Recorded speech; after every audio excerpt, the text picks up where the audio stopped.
ఈ tennis player సడన్‌గా తన ఫోన్ తీసి కోర్టును రికార్డ్ చేయడం మొదలుపెట్టాడు. మొదట ఎవరికీ ఏమీ అర్థం కాలేదు. అసలు మ్యాచ్ మధ్యలో ఒక ప్లేయర్ ఇలా ఎందుకు చేస్తాడు? కానీ దీని వెనుక ఒక బలమైన కారణం ఉంది. అసలేం జరిగిందంటే, అలెగ్జాండర్ జ్వెరెవ్ ఆడుతున్నప్పుడు ఒక బంతి ఇన్ అని ఎంపైర్ కాల్ ఇచ్చాడు. కానీ అది ఔట్ అని జ్వెరెవ్ గట్టిగా నమ్మాడు.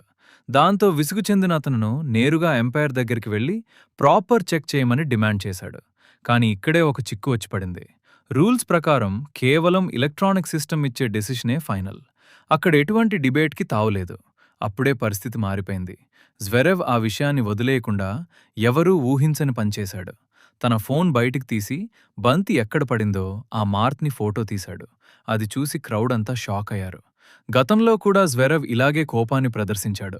ఒకసారి ఎంపైర్ నిర్ణయాన్ని తప్పుబడుతూ ఏకంగా ఎంపైర్ చైర్నే తన రాకెట్తో కొట్టాడు.